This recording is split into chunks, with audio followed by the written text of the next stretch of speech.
I think the one piece of advice that I would give to people and communities who undertake this work is that our relatives and our ancestors who did go to residential schools, the ones that we lost, but also the ones that are still alive today, they always wanted us to remember who we are. And so remember your culture and your language and who you are and what community you come from. Many Indigenous peoples live in urban areas now, away from our home communities, but none of that makes us less Indigenous. I would encourage survivors and family members to be in touch with their own governments and their larger representative bodies. Many now have staff dedicated to the search process. My advice for communities and families I think is important when carrying out a search is, to include the elders and include the traditional knowledge keepers, include the survivors that are still alive in the community.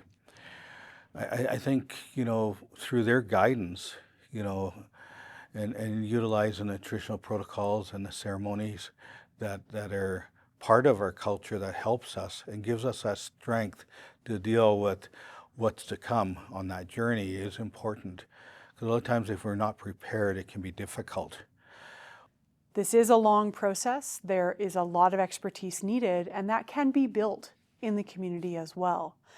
And this involves thinking about training. What are the opportunities to train, especially to train youth, when it comes to the technology of how to apply ground search technology for this purpose, because that can sometimes have other transferable skills. And it's a way to engage youth in a process which is necessarily focused on survivors and families, but many youth are impacted by, of course, the residential school system as well.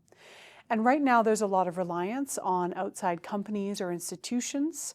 And I would just say that if you are entering into any kind of agreement or contract with anyone outside your community, ensure that there's an opportunity to talk about training and capacity building, and also make sure to include and uphold Indigenous data sovereignty in those agreements so that the data that is being gathered remains where it needs to remain, which is with the community. The most important advice that I would share for communities considering research is to understand that they were coming from a place of Indigenous knowledge and that Indigenous identity is vitally important to the work that's being done, to remain grounded in and respect ceremony and the advice of elders and knowledge keepers. This is fundamental. It should be understood that victims of trauma often carry with them a sense of guilt, which is fundamentally wrong. And this kind of research is addressing that question. The 20th century began with the idea that somehow Indigenous peoples were less advanced, and it was a legitimate idea to completely erase the Indigenous identity of communities for the advancement of settler society.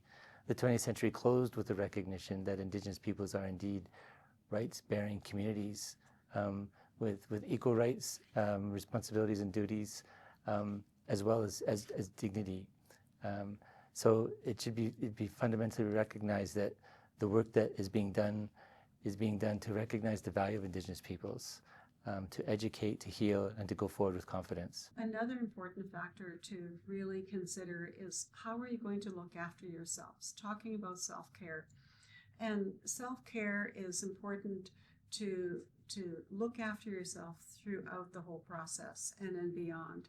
And self-care doesn't mean that you're not going to look after yourself after 4:30. Self-care is a way of life, because this stuff is really emotional, and it affects us mentally, and it affects us spiritually as well. So it's really important to consider, how are you going to look after yourself? How are you going to make your self-care as a part of the whole search process and the grieving process it is that you're going to do? And because this whole process of the search is going to be a long time, and to be in doing the work for as long as it's going to take, it's important to look after yourselves, and self-care is really important and key to that longevity of your participation in the ground search process.